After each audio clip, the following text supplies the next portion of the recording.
ഹിസ്ബുള്ളയുടെ അടപ്പിളക്കിയ പേജ് വാക്കി ടോക്കി സ്ഫോടനങ്ങൾ കണ്ട് ലോകം നടുങ്ങി. സെപ്റ്റംബർ 17-18 തീയതികളിൽ ലെബനിലുടനീളം ഹിസ്ബുള്ള അംഗങ്ങൾ ആശയവിനിമയത്തിന് ഉപയോഗിച്ചിരുന്ന ആയിരക്കണക്കിന് പേജുകളും വാക്കി ടോക്കികളും പൊട്ടിത്തെറിച്ചു.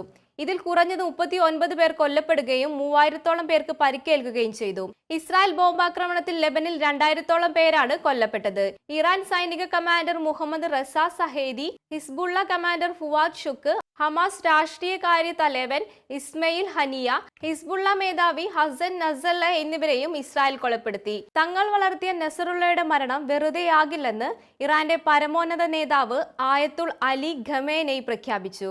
അവർ ഇസ്രായേലിലേക്ക് മിസൈൽ ആക്രമണം നടത്തി. പക്ഷേ അതൊന്നും ഇസ്രായേലിനെ ബാധിച്ചില്ല.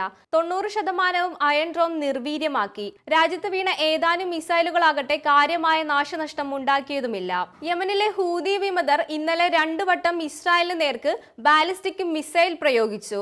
2 ആക്രമണങ്ങളിലും അപകടങ്ങൾ ഉണ്ടായില്ല. വെടിയേറ്റ് തകർന്ന ആദ്യ മിസൈലിന്റെ അവശിഷ്ടങ്ങൾ ജെറുസലേമിലെ സമീപ പട്ടണങ്ങളിലാണ് പതിച്ചത്. ടെൽ അവീവിലെ ഇസ്രായേൽ പ്രതിരോധ മന്ത്രാലയത്തെ ലക്ഷ്യമിട്ടായിരുന്നു ആക്രമണമെന്നും മിസൈൽ ലക്ഷ്യം കണ്ടുവെന്നും ഹൂതികൾ അവകാശപ്പെട്ടു.